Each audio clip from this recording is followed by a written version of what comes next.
السلام علیکم ورحمۃ اللہ وبرکاتہ۔ اعوذ باللہ من الشیطان الرجیم، بسم اللہ الرحمن الرحیم۔ اللہم صلی علی محمد وعلی آل محمد وبارک وسلم۔ گزشتہ دہرائی میں سے آج ہمارا یونٹ نمبر 1 کا سبق نمبر 11 ہم دہرائیں گے۔ اس سبق کے اندر بہت ہی آسان سی بات ہے، میں نے آپ حضرات کے سامنے گزارش کی تھی کہ گزشتہ کلاس میں میں نے آپ کو بتلایا تھا کہ عربی زبان میں ایک جمع تو وہ ہوتی ہے جسے ہم اردو زبان میں واحد جمع کے اصول کے مطابق بناتے ہیں۔ میں بہت زیادہ تفصیلات میں اس کے نہیں گیا۔ عربی گرامر پڑھنے والے اور عربی گرامر کو جاننے والے جانتے ہیں کہ اس کی مخصوص طریقہ ہوتا ہے، مخصوص اوزان ہوتے ہیں، لیکن چونکہ ہمارا بہت زیادہ عربی گرامر کے ڈیپ میں جانے کا وہ نہیں ہوتا، تو اس لیے میں نے بہت مختصر کہ اردو زبان میں جو جمع بنانے کا اصول طریقہ ہوتا ہے وہ استعمال ہو تو اسے جمع مکسر کہا جاتا ہے، اور اس کے بارے میں اصول ہم نے یہ پڑھا تھا کہ اس کو عربی زبان والے مؤنث شمار کرتے ہیں۔ آج بھی ہمارے سامنے کچھ الفاظ آپ کو نظر آ رہے ہوں گے۔ اگر آپ کو اپنے گزشتہ اسباق یاد ہوں تو ہم نے مذکر اور مؤنث کی تفریق کے لیے، مؤنث کو جدا کرنے کے لیے ایک علامت کا تقرر کیا تھا۔ وہ علامت کیا تھی؟ گول تھا، کہ جس اسم کے آخر میں ایسی گول تا آ جائے وہ عربی زبان کا کون سا اسم کہلائے گا؟ مؤنث کہلائے گا۔ لیکن آج تھوڑا سا اس میں اضافہ یہ ہے کہ یہ جتنے بھی گول تا آپ کو نظر آ رہے ہیں یہ اسم مؤنث ہے، مگر کیا ہے؟ واحد، سنگل، مفرد کے لیے استعمال ہونے والا لفظ ہے۔ اس کے اندر جمع کا معنی پیدا کرنے کا طریقہ یہ کیا ہے؟ یعنی اسی اسم کو جس کے آخر میں گول تا آئی ہوئی ہے اس کو آپ جمع بنانا چاہتے ہیں تو اس کا طریقہ یہ ہے کہ اس کے آخر میں کیا لگا لیں گے؟ الف اور تا کا اضافہ کر دیں گے۔ کیا کر دیں گے؟ الف اور تا۔ تو یہ دوسری اب دیکھیں یہ آیات، اب یہ کیا ہو گیا؟ یہ تا کیا ہو گئی؟ یہ ختم ہو گئی ہے اور اسی جگہ الف اور تا آ گئی ہے۔ اب تا کون سی والی ہے؟ لمبی والی ہے، اب گول تا موجود نہیں ہے۔ اور اب اس کو جب یہ قرآن کریم میں یہ لفظ آپ کے سامنے آتا ہے اور آپ وہاں وقف کرتے ہیں، رکتے ہیں، تو اس کو آپ کیا پڑھتے ہیں؟ ہا پڑھتے ہیں۔ لیکن ان جو دیگر مثالیں ہیں اس میں جو الفاظ ہیں اس کو ہا نہیں پڑھیں گے، اس میں آپ کیا پڑھیں گے؟ اسے تا ہی پڑھیں گے۔ مثلا الآیت، قرآن کریم کی ایک آیت یا کوئی نشانی، جمع اس کی کیا آئے گی؟ الآیات۔ العلامت کا مطلب کیا تھا جی؟ یاد ہے کچھ سابق؟ جی نشانی۔ تو کیا ہو جائے گا؟ علامات کا مطلب کیا ہو جائے گا؟ بہت ساری نشانیاں۔ میں ایک بات پہلے کہہ چکا ہوں کہ یہ عربی زبان کا واحد مؤنث اور عربی زبان ہی کا جمع مؤنث ہے۔ اردو زبان میں یہ مؤنث ہے، مذکر ہے، ہمیں اس سے کوئی سروکار اس وقت ضرورت نہیں ہے، کیونکہ اردو زبان میں جیسے بھی استعمال ہوتا ہے آپ استعمال کرتے ہیں۔ الامانت کے معنی کیا ہوگا؟ ایک امانت۔ تو بہت ساری امانتوں کو کیا کہا جائے گا جی؟ الامانات کہا جائے گا۔ ایک نماز کو اگر الصلاۃ تو کہیں گے تو بہت ساری نمازوں کو کیا کہا جائے گا؟ الصلوات کہا جائے گا۔ ایک کلمہ، ہماری زبان سے جو بات نکلتی ہے بامعنی، اس کو کلمہ کہا جاتا ہے۔ بہت سارے بامعنی الفاظ کو کیا کہا جائے گا؟ کلمات۔ الحسرہ، حسرت کو کہتے ہیں ایک حسرت، اور حسرات کے معنی کیا ہوں گی؟ بہت ساری حسرتیں۔ حسنہ کے معنی کیا ہوگا؟ ایک نیکی۔ تو بہت ساری نیکیوں کو کیا کہا جائے گا جی؟ الحسنات کہا جائے گا۔ بات سمجھ میں آ رہی ہے نا جی؟ تو آپ حضرات اس کو دہرائیں گے۔ السیئۃ کا مطلب کیا پڑا تھا جی؟ برائی۔ السیئات، برائیاں۔ اردو زبان میں بعض اوقات صرف کیا ہوتا ہے؟ لفظ کے اندر کچھ اضافہ کرنے سے کیا بن جاتا ہے؟ جمع بن جاتا ہے۔ الصالحۃ کسے کہیں گے؟ ایک نیک عورت۔ بہت ساری نیک عورتوں کو کیا کہا جائے گا؟ البینہ، واضح نشانی کو کہا جاتا ہے۔ تو البینات کا مطلب کیا ہو جائے گا؟ واضح نشانیاں۔ الجنہ، ایک جنت۔ بہت ساری جنتوں کو کیا کہا جائے گا؟ الدرجہ، ایک درجہ۔ الدرجات کا مطلب کیا ہوگا؟ بہت سارے درجات۔ عموماً آپ دعائیں کرتے ہیں کہ اللہ تعالیٰ آپ کے کیا کرے؟ درجات بلند کرے۔ یہ وہی لفظ ہے اور اردو زبان میں استعمال ہوتا ہے۔ البرکہ سے کیا ہو جائے گا جی؟ مطلب اس کا پتہ ہے نا، بہت ساری برکتیں۔ الخیر، ایک خیر کا کام۔ جمع کیا ہو رہا ہے؟ اب دیکھیں یہاں پر گولتا نہیں ہے، اس سے کوئی فرق نہیں پڑتا۔ بعض اوقات ایسا بھی ہوتا ہے۔ السماء، جمع کیا آ رہی ہے جی؟ اور الرسالہ، پیغام کو کہتے ہیں۔ تو الرسالات کا مطلب کیا ہو جائے گا؟ پیغامات۔ الظلمہ، ایک اندھیرا کو کہتے ہیں، اور الظلمات کیا کہا جائے گا؟ اندھیرے، یعنی بہت سارے۔ الخالہ، رشتہ ہے، اردو زبان میں بھی استعمال ہوتا ہے۔ بہت ساروں کو کیا کہا جائے گا؟ خالات۔ الطیبہ، پاکیزہ، بہت ساری چیزوں کو کیا کہا جائے گا؟ طیبات. المہاجرہ ایک مہاجر عورت، اور بہت ساروں کو کیا کہا جائے گا؟ المہاجرات. الصدقہ، اب دیکھیں یہاں پر واحد جمع کی بات نہیں ہو رہی. اب یہ کیا ہے؟ یہ بایولوجیکل چیز نہیں ہے، صفت ہے. الصدقہ کسی ایک قسم کے صدقہ کو آپ نے سر کیا کر دیا؟ مال اللہ کی راہ میں صدقہ کر دیا. اور صدقات آپ نے کیا کیا؟ جانور بھی اللہ کی راہ میں، کھیتی بھی اللہ کی راہ میں، صدقہ کے متعدد قسم کے کیا کر دیا آپ نے؟ صدقات کر دیے. المسلمہ کے معنی کیا ہوں گے؟ ایک مسلمان عورت یا بہت ساری؟ بہت ساروں کو کیا کہا جائے گا؟ الثمرہ پھل. الثمرات ہم کہتے ہیں نا ثمرات آنا شروع ہو گئے، یعنی ہمیں پھل ملنا کیا ہو گئے؟ شروع ہو گئے. الشہوہ ایک خواہش کو کہتے ہیں، بہت ساری خواہشات کو کیا کہا جائے گا؟ الشہوات. کیا کہا جائے گا جی؟ ان الفاظ کو دہرائیے اپنی زبان سے تاکہ یہ آپ کی زبان کے ذریعے ادا ہوں، آپ کے کانوں تک جائیں اور آپ کی دماغ میں جا کر بیٹھ جائیں، اور قرآن حکیم میں جب یہ لفظ آپ کے سامنے آئے تو آپ کو اس کا معنی اور مفہوم آ رہا ہو. الشہادہ کے معنی کیا ہوں گے؟ اور گواہیوں کو کیا کہا جائے گا؟ المشرکہ المشرکات. الوالدہ ماں ایک، اور الوالدات الخبیثہ بری چیز کو کہتے ہیں، اور جو ہے نا الخبیثات کیسے کہے گا؟ بہت ساری بری چیزیں. تو یہ ایک اور آپ حضرات نے کیا سیکھ لیا عربی زبان میں واحد سے جمع بنانے کا. چھوٹے سل دیکھنا کام کرو. دیکھیں عربی زبان دنیا کی بہت آسان زبان ہے.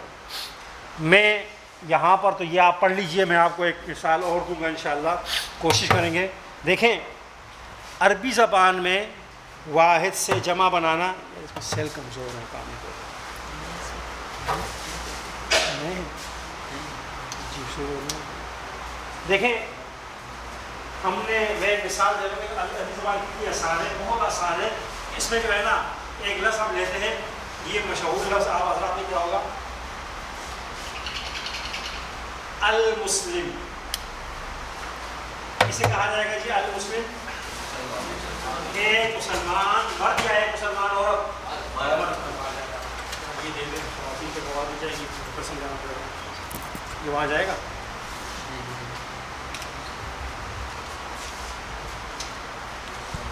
دیکھیں میں کچھ مثالیں لکھ رہا ہوں. المسلم کے معنی کیا ہو جائیں گے؟ ایک مسلمان مرد. اسی کو ہم نے کیا بنانا ہے؟ ایک مسلمان عورت کے لیے استعمال کریں گے تو کیا کریں گے؟ اس کے آخر میں کیا لگا دیں گے؟ صرف گول تا لگا لیں گے، اور اس کا مطلب کیا ہو جائے گا؟ ایک مسلمان عورت ہو جائے گی. کیا ہو جائے گا؟ ایک مسلمان عورت. اب ہم کہہ رہے ہیں کہ دو مسلمان مرد. اب کیا کہنا چاہ رہے ہیں؟ دو مسلمان مرد. تو بہت آسان ہے. اسی المسلموں کے آخر میں کیا لگانا ہے؟ آن لگانا ہے. کیا لگانا ہے؟ آن لگانا ہے. کیا لگانا ہے جی؟ تو یہ کیا ہو جائے گا؟ المسلمان ہو جائے گا. کیا ہو جائے گا؟ المسلمان ہو جائے گا. کیا ہو جائے گا جی؟ المسلمان. اب یہاں پر آپ کہیں گے یہاں پیش تھا، یہاں پر زبر کیوں ہو گیا؟ تو یہ اس الف کی وجہ سے ہو گیا. بات سمجھ میں آ رہی ہے؟ الف اور زبر کی آپس میں کیا ہوتی ہے؟ کوآرڈینیشن ہوتی ہے. اگر یہاں پیش ہوتا تو آپ کو پڑھنے میں کیا ہوتی؟ دشواری ہوتی. یہاں پر المسلمتوں سے ہم نے دو بنانا ہے تو اس کے آخر میں بھی کیا لگائیں گے؟ تو کیا ہو جائے گا؟ المسلمہ تانی ہو جائے گا. کیا ہو جائے گا جی؟ المسلمہ تانی ہو جائے گا. بات سمجھ میں آ رہی ہے؟ کتنا آسان ہے. اب دیکھیں اب ہم نے کیا بنانا ہے؟ جمع بنانا ہے. کیا بنانا ہے؟ بہت سارے مسلمان مرد. تو اس کے آخر میں ہم صرف کیا لگائیں گے؟ ایسا واو نون جس کا ردھم، جس کا تلفظ ہے وونا. کیا ہے جی؟ تو آپ کیجئے المسلمان سے کیا ہو جائے گا؟ المسلمون ہو جائے گا. المسلمان سے کیا ہو جائے گا؟ المسلمون ہو جائے گا. اور اسی کو ہم نے کیا بنانا ہے؟ بہت ساری مؤنث عورتوں کے لیے استعمال کرنا ہے. تو ابھی ہم نے پڑھا کیا لگاتے ہیں اس کے آخر میں؟ الف اور تا. کیا لگاتے ہیں؟ تو کیا ہو جائے گا؟ المسلمات ہو جائے گا. کیا ہو جائے گا جی؟ المسلمات ہو جائے گا. میں اپنی بات سمجھا پایا ہوں؟ میں سمجھانا یہ چاہ رہا ہوں جی کہ آنی اونا یہ دو الفاظ اگر آپ نے یاد کر لیے تو آپ کو واحد سے کیا ہو گیا؟ جمع بنانا آ گیا. آنی لگائیں گے تثنیہ بنانا دو کے لیے. دیکھیں دیگر زبانوں میں ہمارے ہاں جو بولی جاتی ہیں انگریزی، اردو، علاقائی زبانیں، اس میں ڈوئل کا کوئی تصور، دو کا کوئی تصور موجود نہیں ہے۔ عربی زبان کی گنتی میں دو کا ایک الگ تصور کیا ہوتا ہے، موجود ہوتا ہے۔ لہٰذا ایک مسلمان مرد کے لیے یہ لفظ استعمال ہوگا، دو مسلمان مردوں کے لیے یہ، اور المسلماتوں میں بھی کیا ہے، صرف ایک ہی۔ اور جب جمع بنائیں گے تو کیا بنائیں گے، المسلمون بنائیں گے، اور بہت سارے کیا بنائیں گے، المسلمات بنائیں گے۔ یہاں تک بات سمجھ میں آ گئی جی؟ اگر یہاں تک بات سمجھ میں آ گئی تو اب قرآن حکیم میں یہ جو لفظ ہے المسلمون، یہ بعض اوقات کیا استعمال ہوتا ہے، المسلمین بھی استعمال ہوتا ہے۔ کیا ہوتا ہے، المسلمین بھی استعمال ہوتا ہے۔ یہ المسلمون ہو یا المسلمین ہو، دونوں سے اس کے معنی پر کوئی فرق نہیں پڑے گا۔ معنی اس کا کیا ہوگا، بہت سارے مسلمان مرد ہی ہوگا۔ البتہ فرق کیا پڑتا ہے، فرق یہ پڑتا ہے کہ جملے میں، ٹینسز میں اس کی پوزیشن بدل جاتی ہے۔ اگر یہ فاعل بن رہا ہو تو مفعول بن جاتا ہے، شکل ہو جاتی ہے۔ یہ انشاءاللہ آگے جب ہم جائیں گے تو انشاءاللہ وہاں پر آپ کو خود بخود سمجھ میں آ جائے گا۔ میں بتانا ہی چاہ رہا ہوں کہ قرآن حکیم بلکہ پوری عربی زبان میں وہ تمام اسماء جن میں ہم کسی کی اچھائی یا برائی کی بات کر رہے ہوتے ہیں، کسی کی کوئی صفت بیان کر رہے ہوتے ہیں، ان سے واحد اور تثنیہ بنانا کیا ہے، بہت آسان ہے۔ مثلا اگر میں آپ سے سوال کروں کہ ایک نیک آدمی کو اردو زبان میں کیا کہا جاتا ہے، صالح۔ عربی زبان میں کیا کہیں گے، الصالح۔ کیا کہیں گے جی، میرے ساتھ دہرائیں گے تمام شرکات۔ اور ایک نیک عورت کو کیا کہا جائے گا پھر، الصالحۃ کہا جائے گا۔ دو نیک مردوں کو کیا کہا جائے گا، الصالحان۔ دو نیک عورتوں کو کیا کہا جائے گا، بہت سارے نیک مردوں کو کیا کہا جائے گا، اور بہت ساری نیک عورتوں کو کیا کہا جائے گا۔ بات سمجھ میں آ رہی نا؟ ایک اللہ کے سامنے شکر کرنے والے مرد کو کہا جاتا ہے عربی زبان میں بھی شاکر، اور اردو زبان میں بھی کیا کہتے ہیں، شاکر کہتے ہیں۔ تو ایک کو کیا کہا جائے گا، الشاکر۔ ایک شکر کرنے والی عورت کو کیا کہیں گے، دو مردوں کو، شاکر مردوں کو کیا کہا جائے گا، دو شکر کرنے والی عورتوں کو کیا کہا جائے گا، بہت سارے شکر کرنے والے مردوں کو کیا کہا جائے گا، الشاکرون، اور بہت ساری شکر کرنے والی عورتوں کو کیا کہا جائے گا۔ اس طرح قرآن حکیم میں جتنے بھی صفات والے اسماء استعمال ہوئے ہیں ان کو آپ کیا کر سکتے ہیں، واحد سے تثنیہ، تثنیہ سے جمع بنا سکتے ہیں، تثنیہ جمع مؤنث بنا سکتے ہیں۔ یہی طریقہ کار ہوتا ہے۔ البتہ اتنی بات یاد رکھنی ہے کہ بعض اوقات یہ جس طرح مسلمون بتایا، صالحون، صالحین، منافقون، منافقین، کافرون، کافرین، نبیون، نبیین، دونوں طرح استعمال ہوتا ہے، اور اس سے اس کے معنی پر کوئی فرق نہیں پڑتا۔ اور آپ کے سامنے لفظ آپ اسی شکل میں قرآن کریم میں موجود ہوگا جس شکل میں آپ کے سامنے آئے گا، آپ کو صرف اس کا ترجمہ کرنا ہے۔ اور یہ انشاءاللہ گرامر میں جب ہم تھوڑا اعراب کا سبق پڑھ لیں گے تو وہاں آپ کو پتہ بھی چل جائے گا کہ یہ مسلمون کب استعمال ہوتا ہے اور مسلمین کا لفظ کیا ہوتا ہے، کب استعمال ہوتا ہے۔ یہاں تک بات سمجھ میں آئی؟ آپ کو سوال کر رہے تھے جی؟ میں اس لیے پہلے جواب نہیں دے رہا تھا، میں نے کہا پہلے تشویش کا شکار نہ ہو جائیں جی۔ تو یہ بات یہ میں اس لیے بتا رہا ہوں آپ کو کہ ہماری عربی زبان کے بارے میں عموماً ہمارا دعویٰ ہے کہ قرآن دنیا کی کوئی بھی زبان عربی زبان کی طرح سائنٹیفک میتھمیٹک طریقے سے اپنی شکل، اپنے افعال اور اپنے جملے ترتیب نہیں دے پاتی۔ عربی زبان اتنی فصیح زبان ہے کہ آپ کسی بھی لفظ کا روٹ ورڈ یاد کر لیں، اور عربی زبان کا کوئی بھی حرف 3 حروف سے کم نہیں ہوتا۔ وہ 3 حرف آپ اسے فعل میں لے جائیں، اسم میں لے جائیں، فاعل بنائیں، مفعول بنائیں، کسی بھی شکل میں استعمال کریں، اس کا جو روٹ ورڈ ہوتا ہے، جس کا آپ جڑ کہہ لیں یا اس کی بنیاد کہہ لیں یا اس کا جو ہے نا پھل کہہ لیں، وہ ہمیشہ کیا ہوتا ہے، موجود رہتا ہے۔ انگریزی زبان میں ایسا نہیں ہوتا۔ آپ لوگوں کو ورب کی فرسٹ فارم یاد کرنی پڑتی ہے، تو اس کے لیے آپ بچے ابھی تو بڑے ہو گئے تو اسپیلنگ آ جاتی ہے، اب تو بچے بھی جو ہے نا، ورنہ پہلے کیا ہوتا تھا، پہلے فرسٹ فارم کی اسپیلنگ یاد کرتے تھے، پھر سیکنڈ فارم اس کی جو ہے نا بالکل شکل ہی الگ ہوتی تھی، اس کی اسپیلنگ یاد کرتے تھے، پھر تھرڈ فارم میں کیا کرتے تھے، اس کے لیے الگ یعنی کچھ نہ کچھ اضافہ یا کچھ نہ کچھ کمی ہوتی تھی، تب جا کر جو ہے نا ہمیں کیا ہوتا، first form, second form, third form استعمال ہوتا تھا. پھر اس کے ساتھ ڈو لگانا ہے، ڈز لگانا ہے، کہاں انڈائریکٹ کرنا ہے، کہاں بڑے مسائل ہوتے تھے. عربی زبان میں یہ تمام چیزیں موجود نہیں ہیں. انتہائی آسان طریقے سے آپ کو فعل کی ترکیب آتی ہے، جملہ بنتا ہے اور بہت آسانی کے ساتھ پہچانا جا سکتا ہے یہ فاعل ہے، یہ مفعول ہے، اور یہ کیا ہے، اس کا فعل ہے. فاعل اور مفعول ہمیشہ کیا ہوتا ہے، انہی اسماء پر مشتمل ہوتا ہے جس کو ہم کیا کر رہے ہیں اس وقت پڑھ رہے ہیں، یاد کر رہے ہیں. جو آپ کو بتا رہے ہیں کہ یہ واحد ہے، تثنیہ ہے، جمع ہے، یہی اسم کبھی فاعل بنے گا، کبھی مفعول بنے گا. اور فعل انتہائی آسان طریقے سے عربی زبان کا فعل وجود میں آتا ہے چند شکلیں یاد کرنے سے. بلکہ اگر آپ ایک یا دو، ہمارے پاس کچھ مخصوص ڈائیاں ہوتی ہیں، ان کو یاد کر لینے سے آپ کو سارے کے سارے افعال کیا ہوتے ہیں اسی ڈائیوں سے کیا ہوتے ہیں گزر کر آ رہے ہوتے ہیں. کوئی الگ شکل وہ نہیں ہوتی. انشاءاللہ اس پہ بھی آگے بات کریں گے. اب دیکھیں درج ذیل الفاظ کی آپ نے جمع بنانی ہے جی. آیتن کی جمع کیا ہو جائے گا جی، ذرا جلدی جلدی بنائیں گے. آیات. امانتن کی جمع، کلمتن کی جمع، حسنتن کی جمع، درجتن کی جمع، رسالتن کی جمع، علامتن کی جمع، صلاتن کی جمع، برکاتن کی جمع، برکات، اور سیئتن کی جمع، بینتن کی جمع، بینات، اور صدقاتن کی جمع، صدقات. اس طرح ان کا مفرد بنانا ہے. آیات اگر جمع ہے تو واحد کیا ہوگا، آیتن. سیئات، سیئتن. بینات، صدقات، ثمرات، جنات، برکات، سماوات، ظلمات، ظلماتن، طیبات، شہوات، شہوتن، شہادات، شہادتن کے الفاظ استعمال ہوں گے. اب یہ بھی وہی لفظ ہے، آپ حضرات نے کر لیا، بہت زیادہ مشکل نہیں ہے، اس لیے میں اس کو آگے جاؤں گا قرآن کریم کی آیات میں. اور آپ نے دیکھنا ہے اس میں ہم نے کون سا لفظ پڑھا جی، اعوذ باللہ من الشیطان الرجیم. یکفرون بآیات اللہ، آیات. یریہم اللہ اعمالہم حسرات. اس میں گزشتہ جمع جو میں نے پڑھائی تھی اس میں سے بھی ایک جمع استعمال ہو رہا ہے. کون سا استعمال ہو رہا ہے؟ گزشتہ عمل کی جمع کیا ہے، اعمال.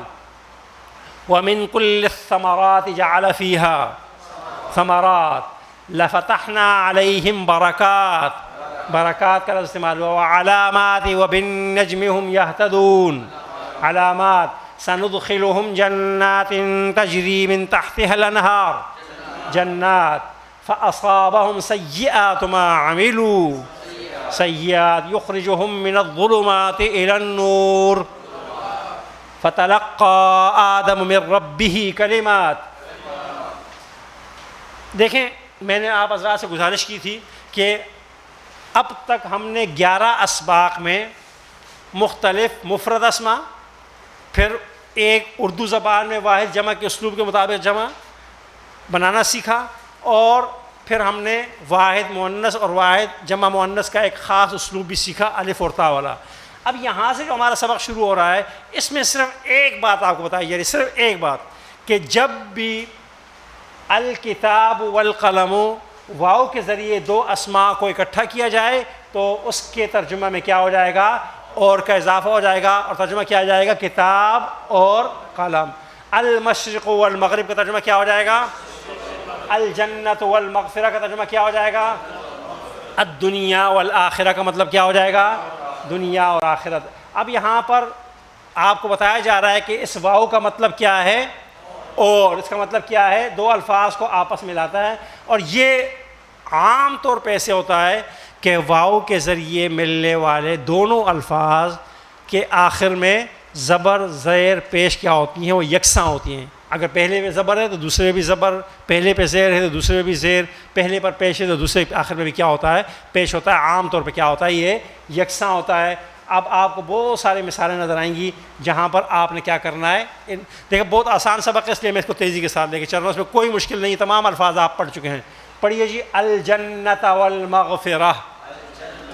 کیا مطلب ہوگا اس کا جی؟ آپ دیکھیں اگر یہاں پر زبر ہے نا تو اس مغفرت کے تا کے اوپر بھی کیا ہونا چاہیے، زبر ہوگا. اصول یہی ہے. العلم والجسم، علم اور، اب کیا یہاں زیر تو یہاں بھی کیا نظر آ رہی ہے، زیر. الحق والباطل، یہاں پر کیا نظر آ رہا ہے آپ کو؟ دونوں کے آخر میں کیا نظر آ رہا ہے؟ پیش. اب آپ نے ترجمہ کرنا ہے اور اس چیز کو خود دھیان میں رکھنا ہے. المشرق والمغرب، الدنیا والآخرہ، الکتاب والحکمہ، الشمس والقمر، السماء والارض، زمین و آسمان، اللیل والنہار، رات اور دن، الانجیل والقرآن، التوراۃ والانجیل، الذکر والانثیٰ، مرد و عورت، الحج والعمرۃ، الصلاۃ والزکاۃ، البر والتقویٰ، الشر والخیر، برائی اور بھلائی، الصبر والصلاح، البر والبحر، خشکی اور تری یا خشکی اور سمندر، المغفرۃ والرحمہ، بخشش اور رحمت، الموت والحیات، المیت والحی، مردہ اور زندہ، الامن والخوف، الخوف والحزن، الخوف والجوع. یہ سبق بہت آسان ہے، باقی تمام مثالیں آپ حضرات نے خود سے کرنی ہے. اس میں صرف جو ہے نا یہاں پر کچھ الفاظ نئے آئے ہیں، ان کا میں ترجمہ کر دوں. حرث کھیتی کو کہتے ہیں، ذہب سونے کو، اور چاندی فضہ. اسم گناہ کو کہا جاتا ہے، عدوان زیادتی کو کہتے ہیں، فسوق بھی گناہ کو کہتے ہیں. اسم اور بغی جو ہے نا یہاں پر بغاوت، سرکشی میں بغاوت بھی کہتے ہیں، سرکشی بھی کہا جاتا ہے. یہ چند الفاظ ہیں جن کو آپ نے ہائی لائٹ کر کے کیا کرنا ہے؟ دہرانا ہے. جی اب قرآن کریم میں آپ کو اس طرح کی بہت ساری آیات میں یہ واو دو یا دو سے زائد اسماء کو ملا رہا ہوگا، آپ نے اس کا ترجمہ کرنا ہے. ابراہیم و اسحاق و یعقوب کا ترجمہ کیا ہو جائے گا؟ ابراہیم و موسیٰ و عیسیٰ و ثمود و عاد و فرعون و قارون و فرعون و حامان،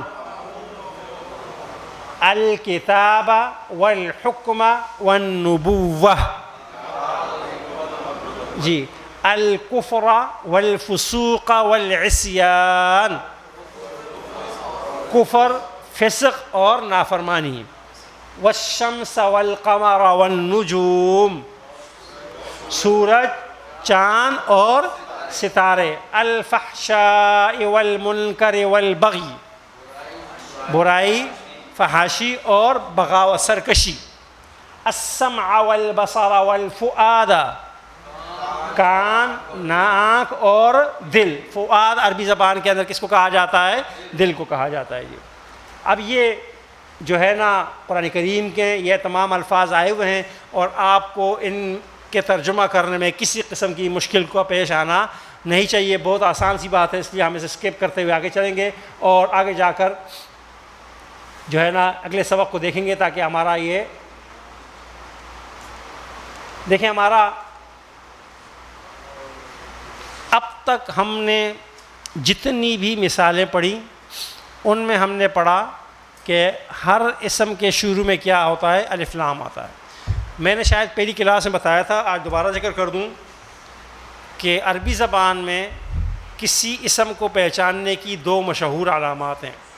نمبر ایک، اس کے آغاز میں الف لام کا ہونا. نمبر دو، اس کے آخر میں تنوین کا ہونا. یہ دو مشہور علامات ہیں. یہ دونوں علامات ایک ساتھ نہیں آ سکتی. اگر الف لام ہوگا تو تنوین نہیں ہوگی، تنوین ہوگی آخر میں تو شروع میں الف لام نہیں ہوگا. یہ اصول ہے عربی زبان کا، اور اس اصول کو ہم یوں سمجھ لیں جس طرح انگریزی زبان میں آپ کامن ناؤن اور پراپر ناؤن کا استعمال کرتے ہیں، تو ہمارے ہاں عربی زبان میں جس اسم کے شروع میں الف لام آئے وہ پراپر ناؤن کہلاتا ہے، اور جس کے آخر میں تنوین آئے وہ کیا ہوتا ہے؟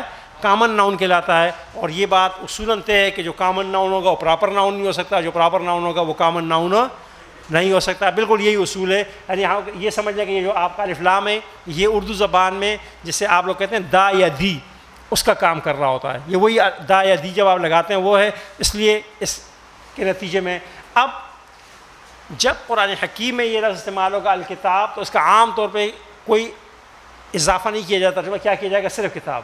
لیکن جب کتابن کا ترجمہ کرتے ہیں تو اس کا ترجمہ کوئی کتاب بھی ہو سکتا ہے اور ایک کتاب بھی.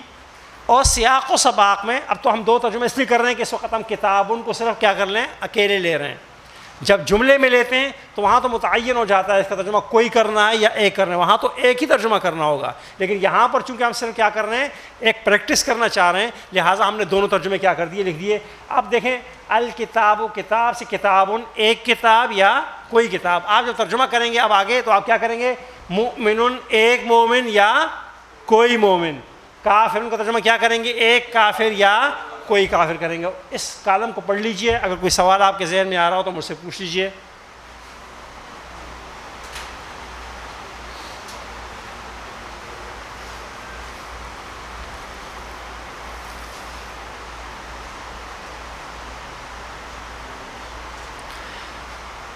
یہاں پر جو خصوصی ہدایت دی گئی ہے اس کو آپ دیکھ،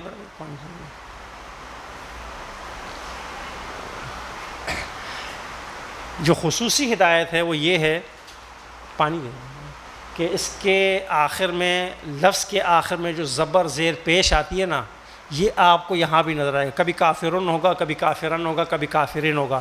اس سے اس کے معنی پر فرق نہیں پڑے گا. لہذا جی،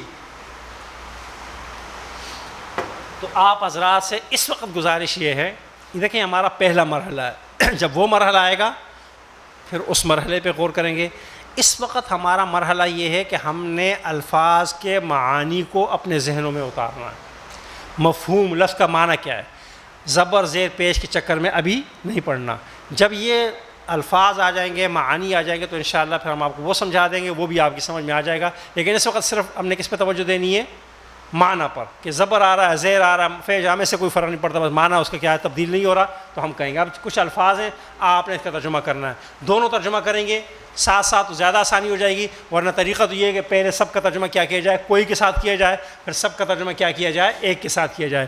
رسول کا مطلب کیا ہو جائے گا جی، کوئی رسول یا ایک رسول. آپ ترجمہ سے کوئی یا ایک رسول، اس طرح ترجمہ کریں گے. قرآن ان کے معنی کیا ہو جائیں گے، کوئی یا ایک قرآن. رحمت کوئی یا ایک رحمت. نعمت شک. حسرت، حسرت پڑھی ہے نا، تمام الفاظ آپ پڑھ چکے ہیں بار بار. فتنۃ کوئی یا ایک فتنہ. شیء شے چیز. علم فتح. فضل غضب. ہدى ضلال. اجر عہد. مصیبت مرض. عدل انصاف کہتے ہیں. ظلم. دعوت کوئی یا ایک دعویٰ، دعوت. مغفرۃ. اسوۃ. یہاں پر ہم ترجمہ، کیونکہ قرآن کریم میں یہ لفظ ایک ہی دفعہ ہے، ایک نمونہ. لقد کان لکم فی رسول اللہ اسوۃ حسنہ. آیت کے معنی کیا ہوں گے، کوئی یا ایک آیت. اس طرح حق کے معنی کیا ہو جائیں گے، کوئی حق. نور کوئی نور. قول ذرا جلدی جلدی بول لیجیے. مال. الہ. فدیۃ. فدیہ کہتے ہیں کسی بدلے کو، یعنی کسی شخص نے کسی شخص کو قتل کر دیا، اس کی فدیہ میں جو کچھ دینا ہوتا ہے، جرمانہ بھی آپ کہہ سکتے ہیں. ذلۃ. رضوان. صلاۃ. رزق.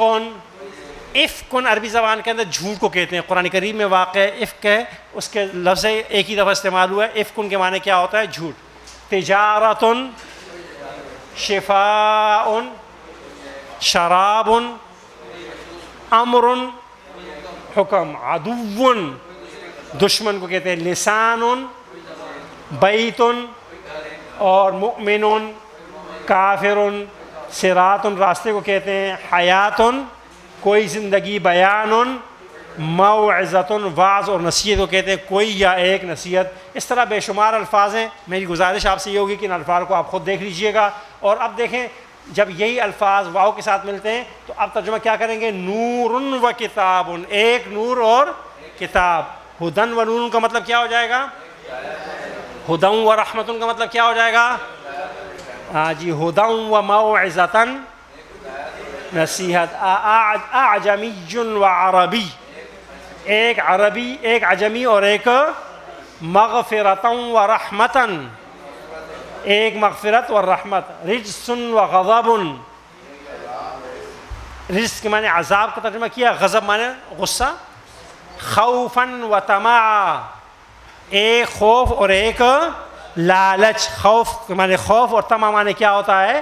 لالچ، صدقاً و عدلا، ایک سچائی اور عدل، طغیاناً و کفرا، ایک سرکشی اور ایک کفر، طغیان سرکشی کو کہتے ہیں اور کفر کیسے کہتے ہیں؟ کفر کو کہا جاتا ہے۔ اس طرح ہدیٰ و شفاء، ان کا مطلب کیا ہوگا؟ ایک ہدایت اور ایک شفا۔ احسانا و توفیقا کا مطلب کیا ہوگا؟ ایک احسان و توفیق۔ مغفرۃ و رزق کے معنی کیا ہوں گے؟ ہدیٰ و رحمت و بشریٰ، ایک ہدایت، رحمت اور خوشخبری۔ مغفرۃ و اجرا، لعبا و لہوا، اماما و رحمہ، ہزوا و لعبا، ایک مذاق اور کھیل، لعب کہتے ہیں کھیل کو۔ نورا و ہدن، ایک نور اور ہدایت۔ اس طرح یہ دیکھیں جیسے مغفرہ، مغفرہ ایک مغفرت، المغفرہ مغفرہ صرف مغفرت خاص مغفرت نہیں، خاص مغفرت نہیں۔ ال لگانے سے ہم کہہ رہے ہیں دیکھیں وہ الف لام کامن ناؤن کو پراپر ناؤن میں تبدیل کرتا ہے، یہ اس کا جو ہے نا عملی تبدیلی ہے۔ باقی الف لام کے معنی کتنے ہیں یہ ایک الگ بحث ہے، اس کا یعنی ایک الگ پورا تفصیلی علم ہے، اور تفسیر کے علم میں بتایا جاتا ہے کہ الف لام کتنے معنوں کے لیے استعمال ہوتا ہے اور کن معنی میں کہاں استعمال ہوتا ہے، وہ ایک الگ علم ہے۔ یہاں اس وقت ہم جو کچھ ہم پڑھ رہے ہیں، ہمارا مقصد صرف کیا ہے؟ ترجمہ قرآن کریم پر عبور حاصل کرنا، اور یہ جو باقی چیزیں ہوتی ہیں تفصیل کا، الف لام کتنے معنی کے لیے، یہاں پر کیا معنی ہوں گے، وہاں پر کیا معنی ہوں گے، یہ تمام پھر جو ہے نا ایڈوانس گرامر کا حصہ ہوتا ہے، تفسیر میں علماء بیان کرتے ہیں۔ اگر وہ یہاں بیان کریں گے تو اگلی کلاس میں اور آپ ہوں گے، باقی ان میں کوئی بھی نہیں ہوگا، وہ کہے گا بھئی آپ خود ہی پڑھ لیں، مشکل مرحلہ ہوتا ہے، اس لیے ہم اسے یہاں پر نہیں چھیڑتے۔ جس طرح آپ لوگ کرتے ہیں الحمدللہ رب العالمین، تو وہاں پہ آپ تعریفیں کیا کر رہے ہوتے ہیں؟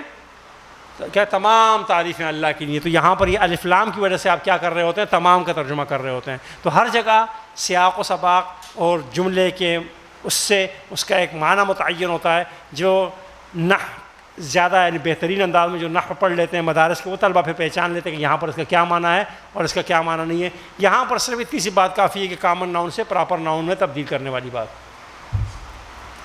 اچھا جی، باقی تو جو ہے نا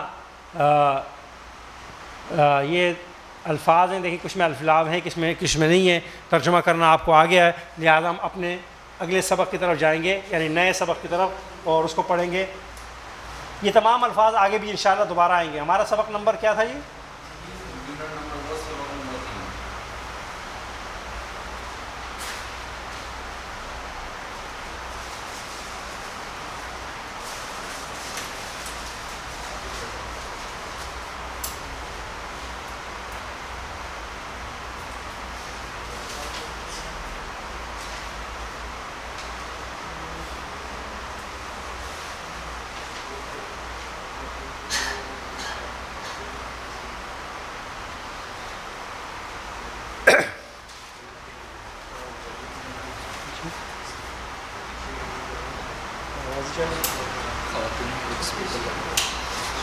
اس میں کر لے رہے ہیں، اس سے جائے گی۔ دیکھیں میں نے گزشتہ کلاس میں آپ حضرات کو یہ بتلایا تھا کہ کچھ حروف کا سلسلہ شروع ہوا ہے۔ یہ حروف دو کام کریں گے، ایک تو یہ کہ اس کے بعد آنے والے لفظ کے آخر میں کیا ہوگا، آخر میں کیا ہوگی؟ زیر ہوگی، اور دوسرا اس سے معنی میں کیا ہوگا؟ اضافہ ہوگا۔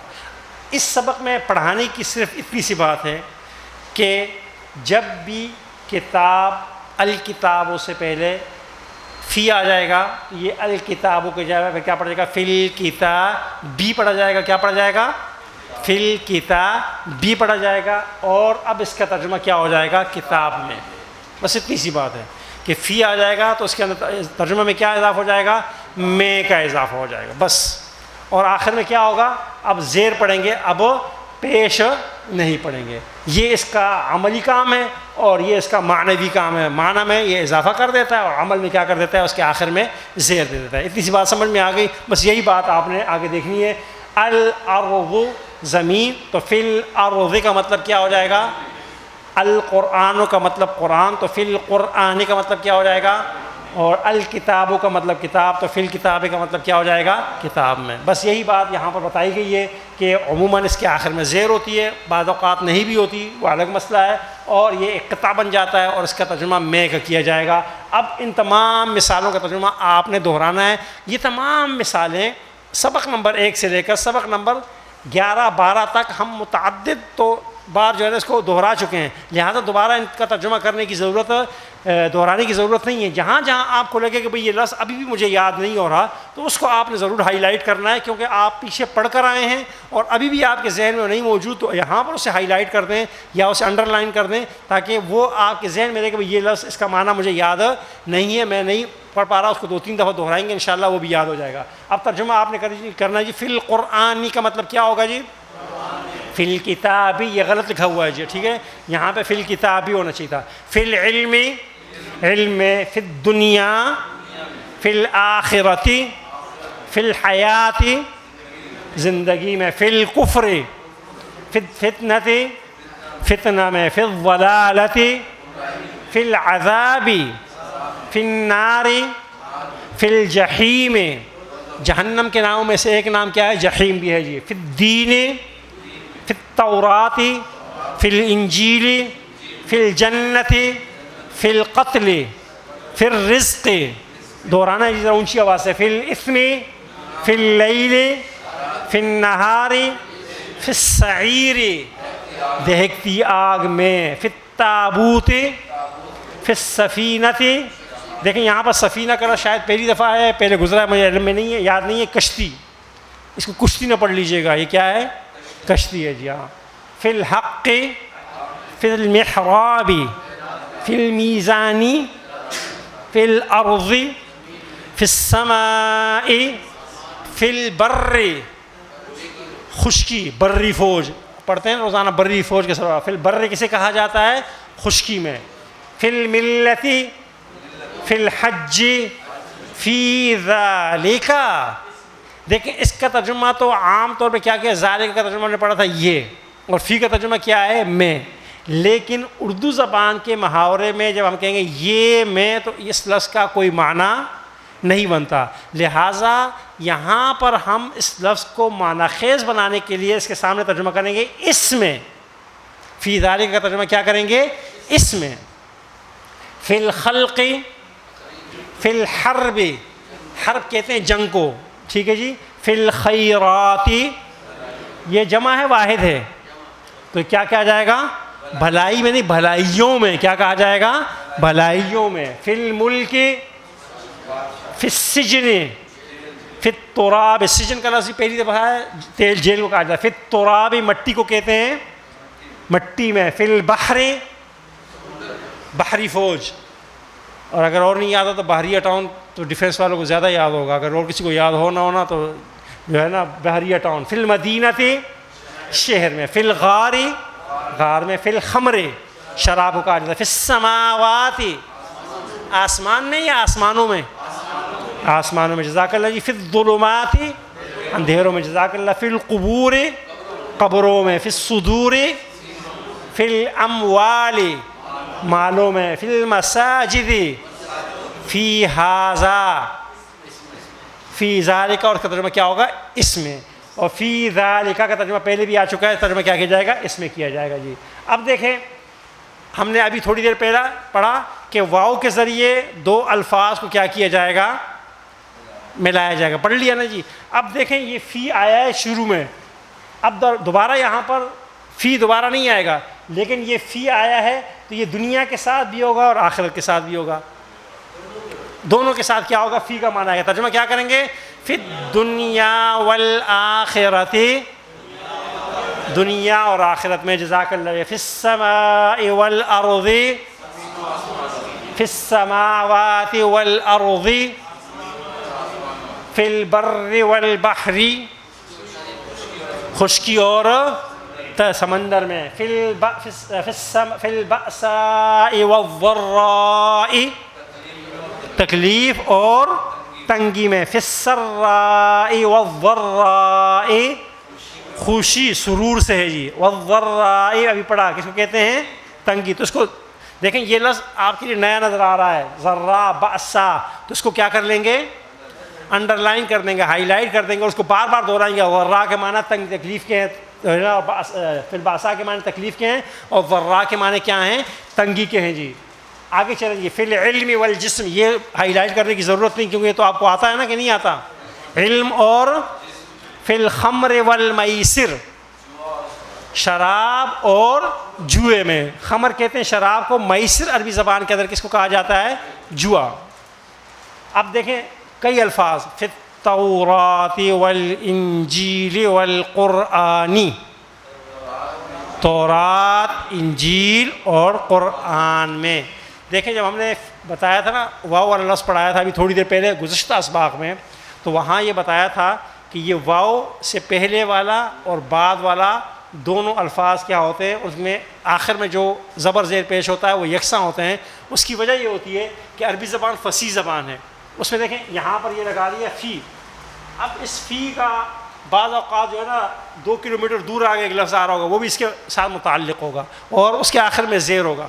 تو جو پڑھنے والا ہوگا اس کو پتہ چل جائے گا بھئی یہ فی ہے, اس نے وہاں پر زیر دیا ہے, وہ یہاں پر بھی کیا کر رہا ہے, اس کو زیر دے رہا ہے, لہٰذا وہاں جس کو ترجمہ کیا جائے یہ فی وہاں بھی, اور یہ فی کیا ہے یہاں بھی, اس کو کیا کیا جائے گا, پڑھا جائے گا, اور اس کے ترجمے میں فی کو کیا کیا جائے گا, شامل کیا جائے گا. ہم چونکہ آپ کو بہت زیادہ گرامر نہیں پڑھا رہے, یہ تو جو گرامر پڑھ لیتے ہیں ان کو پتہ چلا. آپ حضرات بار بار جب دہرا رہے ہیں نا, اس سے آپ کے ذہن میں یہ بات بیٹھ جائے گی کہ اس طرح کے الفاظ کا ترجمہ اردو زبان میں کیا کیا جاتا ہے. آگے چلیں جی. اب دیکھیں کہ فی کے بعد اب آپ پڑھ چکے ہیں کہ الف لام والا حرف بھی آ سکتا ہے, بغیر الف لام والا بھی آ سکتا ہے, معنی میں کوئی فرق نہیں پڑے گا سوائے کسی یا ایک کا. اب دیکھیں اس کا ترجمہ کیا کریں گے, فی شکن, ایک یا کسی شک میں, فی شیئن, ایک یا, فی عذاب, فی رحمت,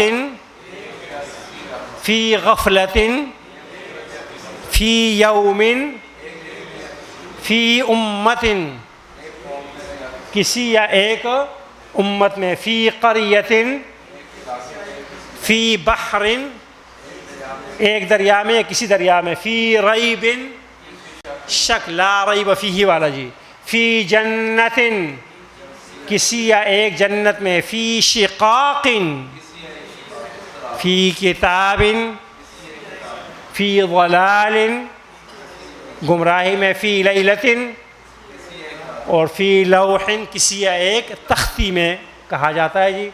اب بہت آسان, دیکھیں آہستہ آہستہ معنی میں اضافہ ہو رہا ہے کہ اس فی کے ساتھ اگر قرآن حکیم میں آپ کو لام زبر لا بھی لگا ہوا مل جائے تو اب اس کے معنی ذرا زیادہ وسیع ہو جاتے ہیں. اب ترجمہ کیا کیا جائے گا, لفی شکن, یقیناً ایک شک میں. لام زبر لام پہلے پڑھ کر آئے ہیں, وہی لام زبر لا دوبارہ آ رہا ہے, لفی شکن, یقیناً ایک شک میں. لفی قول کا ترجمہ کیا ہو جائے گا, یقیناً ایک قول یا ایک بات میں. لفی ضلال,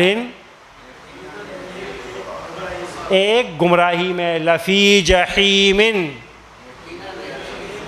جہنم, جحیم جہنم کا نام, لفی یقیناً ایک جہنم یا ایک آگ میں. لفی خسر, یقیناً ایک خسارے میں. لفی نعیم, لفی شقاق, لفی خلق جی. اب دیکھیں اللہ تبارک و تعالیٰ کے فضل و کرم اور تھوڑی سی توجہ سے آپ حضرات ان الفاظ کا خود ترجمہ کریں گے, لیکن یہ جو سلیش لگایا گیا ہے نا جی, یہ اس لیے لگایا گیا ہے کہ آپ اس کا ترجمہ الگ کریں, اس کا الگ کریں, اس کا الگ کریں, پھر ملا کے کریں تو آپ کو ترجمہ آ جائے گا. اب آپ پڑھ چکے ہیں, ان کا مطلب ہم کیا پڑھا جی ہم نے, بے شک. فی کا ترجمہ کیا پڑھا, ذالک کا ترجمہ کیا پڑھا تھا یہ, لیکن یہاں پر ترجمہ کیا کریں گے, اس. اور لام زبر لا ابھی پڑھا, یقیناً. آیتن کا مطلب کیا پڑھا, نشانی پڑھا نا. اب ترجمہ کی یقیناً, ان کا ترجمہ کیا ہوگا, یقیناً. فی ذالک, اس میں لا آیا, یقیناً نشانی ہے. بات سمجھ میں آ گئی جی. دیکھیں یہاں بھی یقیناً یہاں بھی یقیناً. سمجھ آ گئی؟ اب یہ تو ہم نے ترجمہ کرنا ہے لفظی. میں دوبارہ ترجمہ کر رہا ہوں، ذرا غور کیجیے. یقیناً فی ذالک، ان یقیناً، فی ذالک اس میں، لا یقیناً، آیا یقیناً نشانی ہے. یہ ترجمہ لفظی ترجمہ ہو گیا، لیکن اس کو آپ آسان الفاظ میں ڈھالنے کے لیے آپ یوں ترجمہ کر سکتے ہیں، یقیناً یقیناً اس میں نشانی ہے. ان کا ترجمہ بھی یقیناً اور لام زبر لا کا ترجمہ بھی یقیناً، ان دونوں کو کیا کر لیں؟ شروع میں ایک ساتھ کر لیں. یقیناً یقیناً اس میں نشانی ہے. تو ترجمہ کیا ہو جائے گا؟ بالکل ترتیب میں آ جائے گا. جی محترم، ایک نشانی. جی بات سمجھ میں آ گئی جی. لیکن اب دونوں یقیناً یقیناً، دیکھیں قرآن کریم میں مختلف، اب یہ بھی کہہ سکتے ہیں یقیناً اس میں بے شک نشانی ہے، لیکن جو ہے نا بات مزیدار نہیں بن رہی جو ہے نا، اس لیے میں نے ترجمہ کیا دونوں کا. کیا کیا؟ یقیناً یقیناً، اور دونوں کو ان کا ترجمہ اور لام زبر لا کا ترجمہ کیا لیا ہے پہلے؟ یقیناً یقیناً. فی ذالک اس میں آیتاً نشانی ہے. بات کیا ہو جائے گی؟ آپ کو سمجھ میں بھی آئے گی. اب ترجمہ اس کا آپ نے کرنا ہے. ان فی ذالک لعبرۃ، اس میں کیا ہے؟ عبرت ہے. ان فی ذالک لآیات، اس میں نشانیاں ہیں. ٹھیک ہے جی. ان فی ذالک لرحمۃ وذکریٰ، رحمت ہے اور کیا ہے؟ نصیحت ہے. جی بات سمجھ میں آ رہی ہے نہیں آ رہی؟ جی ترجمہ آہستہ آہستہ آپ کو خود ترجمہ آئے گا. ان فی ذالک لذکریٰ، اس میں نصیحت ہے. یہ مشہور آیت ہے قرآن کریم کی، ان الانسان لفی خسر، یقیناً یقیناً انسان کیا ہے؟ خسارے میں ہے. ان ذالک فی کتاب، اب یہاں پہ ترجمہ یہ کریں گے یقیناً یہ فی کتاب، کتاب میں ہے. دیکھیں میں نے آپ کو بتایا تھا کہ تنوین والا لفظ جب آخر میں آئے گا تو اس کے اندر ہے کا معنی خود بخود کیا ہو جاتا ہے؟ پیدا ہو جاتا ہے. اب اس کا ترجمہ، حل کا ترجمہ یہاں لکھا ہوا ہے. ترجمہ کیا لکھا ہوا ہے؟ حل کا کیا؟ اور فی ذالک ترجمہ آپ پڑھ چکے ہیں، قسم. جی حل فی ذالک قسم، کیا اس میں قسم ہے؟ آگے ابھی چھوڑ دیجئے، آیت مکمل نہیں ہے. ان فی السماوات والارض لآیات، اس کا ترجمہ ذرا غور سے کیجئے. یقیناً یقیناً آسمانوں اور زمین میں نشانیاں ہیں. کیا ہیں؟ آگے آیت مکمل ہو جائے گی تو بات پوری طرح واضح ہو جائے گی. فریق فی الجنت و فریق فی السعیر. فریق کہتے ہیں ایک جماعت کو، ایک ٹیم کو، ایک گروپ کو. تو ایک فریق ہے نا، یہ فریق ایک فریق ہے، یہ دوسرا فریق ہے. دو فریقین کے درمیان کیا ہو رہا ہے؟ معاملہ ہو رہا ہے. ترجمہ کیجئے. فریق فی الجنت، ایک فریق جنت میں، و فریق، اور دوسرا فریق کیا ہے؟ فی السعیر، جہنم میں، دہکتی آگ میں. دیکھیں اس میں کوئی مشکل چیز نہیں ہے. ذرا فریق، ایک فریق، فی الجنت، جنت میں. واو کا ترجمہ فریق، ایک گروہ، فی السعیر، جہنم میں. ایک گروہ جنت میں داخل ہوگا اور ایک گروہ کیا ہوگا؟ جہنم میں داخل کر دیا جائے گا. اب اس کا ترجمہ آپ نے خود کرنا ہے. وَفِي الْعَذَابِ هُمْ خَالِدُونَ. جی جی. من کانا فی الضلالہ، من کے معنی ہوتے جو، کانا ہے، فی الضلالۃ گمراہی میں. اب دیکھیں آپ اس کو چھوڑ دیجئے، من کانا کو، اس کو لے لیجئے. فی الضلالہ، اقذفیہ فی التابوت. ترجمہ کیا ہوگا فی التابوت کا؟ لہم طریقا فی البحر کا مطلب کیا ہوگا؟ یعلم القول فی السماء، آسمان میں. وجعلنا فی الارض رواسیا، زمین میں، ٹھیک ہے جی. لہم فی الدنیا خزی یولج اللیل فی النہار علیکم فی الدین، دین میں، یعنی آپ نے فی اور اگلے لفظ سے جو قطع بن رہا ہے اس کو کیا کرنا ہے، اس کو عذاب کرنا ہے. جس طرح یہاں فی العذاب کو الگ کلر دیا گیا ہے، آپ نے ان سب کو کیا کرنا ہے، انڈر لائن کرنا ہے یا کسی اس میں لے لیجئے گا تو بات سمجھ آ جائے گی. ہمارا اگلا سبق بہت آسان ہے اور ہم اس کو بھی مختصر طور پہ لے لیتے ہیں. یہ ہے علی الکتاب. جس طرح فی کے معنی میں تھا، علی کے معنی کیا ہوتے ہیں، پر ہوتے ہیں. علی کے معنی کیا ہوتے ہیں، پر. تو بتائیے الکتاب سے جب علی الکتاب ہی ہو جائے گا تو کیا مطلب ہو جائے گا، کتاب پر. علی الارض کا مطلب کیا ہو جائے گا، زمین پر. علی الایمانی، علی الغیب. بات سمجھ میں آ رہی ہے جی کہ علی آ جائے اور اس کے بعد کوئی اسم ہو تو یہ دونوں بھی ایک قطع بن جاتا ہے، اور اس کے اندر کیا ہوتا ہے، علی اپنے بعد آنے والے اسم کے آخر میں زیر دیتا ہے اور دونوں کا ترجمہ کیا کیا جاتا ہے، ایک کیا جاتا ہے. بالکل فی کی طرح یہ تمام الفاظ ہیں. اب ترجمہ فی میں کے بجائے کیا کرنا ہے آپ نے، پر. فی کے معنی کیا ہے، میں، اور علی معنی کیا ہوگا، پر. علی اللہ کا مطلب کیا ہوگا، علی الرحمن، علی الرسول، علی الغیب، علی الارض، علی العرش، علی الحق، علی الباطل، علی الانسان. اب صرف وہ الفاظ لیں گے جو نئے استعمال ہو رہے ہیں، جو پرانے الفاظ ہیں وہ آپ نے خود کرنے ہیں، جن کے سامنے ترجمہ لکھا ہوا ہے. علی القتال، علی النفاق، علی البر، علی الطین.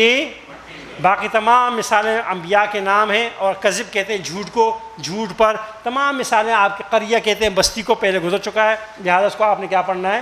علی الاعمى، اندھے پر. علی الاعرج، لنگڑے پر. علی الافئدۃ، علی الملائکۃ، علی الحی، علی الناس، علی الحی، زندہ پر.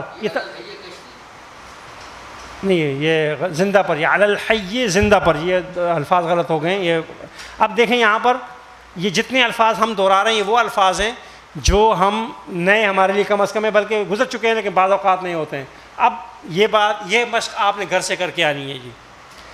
اس میں کیا ہے کہ دو الفاظ کو واو کے ذریعے اکٹھا کیا گیا ہے اور اس کے شروع میں کیا لگا دیا گیا ہے جی، علی. تو کیا ترجمہ کریں گے، علی ابراہیم و اسماعیل کا. باقی تمام مثالیں آپ نے گھر سے کر کے آنی ہیں. اس طرح اگر علی کے بعد الف لام کے بغیر یعنی تنوین والا اسم ہو تو اس میں کسی یا ایک کا اضافہ ہو جاتا ہے. علی نور، علی حیات. انشاءاللہ اس کو اگلی کلاس میں پڑھیں گے، اور کچھ اضافہ بھی ہو رہا ہے اس کو بھی اگلی کلاس میں پڑھیں گے. اللہ تعالیٰ سے دعا ہے کہ مولا کریم مجھے اور آپ سب کو عمل کرنے کی توفیق عطا فرمائے. اس کتاب کو گھر جا کر پڑھتے وقت کوشش کیجئے کہ زیادہ سے زیادہ اس کے اندر جو ہے نا آپ ایکسرسائز کریں. جتنی آپ ایکسرسائز کریں گے اتنا آپ کو آگے بڑھنے میں آسانی ہوگی. سبحانک اللہم و بحمدک، نشہد ان لا الہ الا انت، نستغفرک و نتوب